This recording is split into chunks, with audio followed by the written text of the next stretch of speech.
Harcèlement de rue, crimes sexuels sur mineurs. Le gouvernement prépare pour l'an prochain un projet de loi contre les violences sexistes et sexuelles dans laquelle il espère impliquer les citoyens, afin d'en assurer une juste sanction judiciaire et sociétale.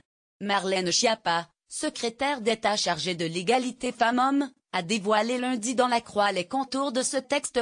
Une concertation a été lancée auprès des acteurs du secteur policier, magistrats, et les citoyens sont invités à contribuer au futur texte en participant à l'un des 300 ateliers organisés dans le cadre du Tour de France de l'égalité femmes/hommes.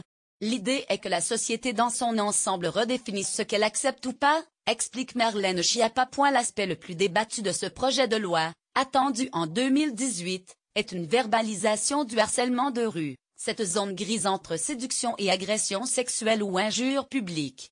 L'idée est d'en faire une infraction verbalisable, lorsque le harceleur est pris en flagrant délit. La future police de sécurité du quotidien aura dans ses priorités la lutte contre le harcèlement et en particulier dans les transports, a assuré dimanche soir sur Twitter Emmanuel Macron. Un groupe de travail composé de 5 députés a été installé fin septembre pour réfléchir à ce projet, alors que certains s'interrogent sur sa faisabilité et son efficacité.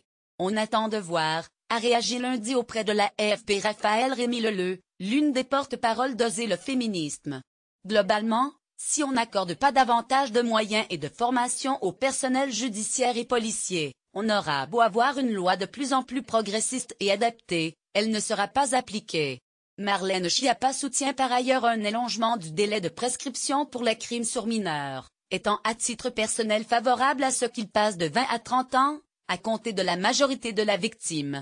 Âge de consentement. Elle reprend ainsi la préconisation, faite début 2017 par une mission co-présidée par un magistrat et l'animatrice Flavie Flamme, qui avait révélé avoir été violée dans son adolescence. L'allongement permettrait de prendre en compte les troubles de l'amnésie traumatique, qui font que certaines victimes ne dénoncent les faits que très longtemps après, fait valoir Marlène Schiappa.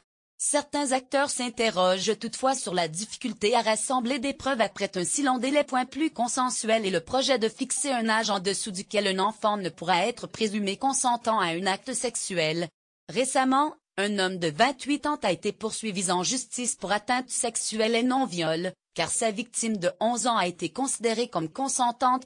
En réaction à cette affaire, des parlementaires de tous bords ont déposé des propositions de loi sur ce sujet. La sénatrice PS et ancienne ministre Laurence Rossignol, les députés Bérangère Poletti-Heller et Patrick Mignola-Modem. Selon l'INEE, une femme sur 7 et un homme sur 25 auraient subi au moins une forme de violence sexuelle, harcèlement et exhibitionnisme au cours de leur vie. Pour plus de la moitié des femmes et les 3/4 des hommes victimes, les viols ou tentatives de viol ont eu lieu alors qu'ils étaient mineurs.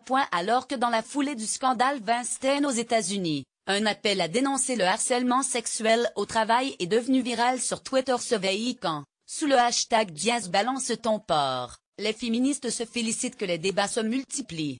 J'espère qu'après la prise de conscience généralisée, il y aura une baisse de la tolérance sociale envers les violences sexistes et sexuelles, indique Raphaël Rémy Leleu, estimant qu'il y a encore du boulot.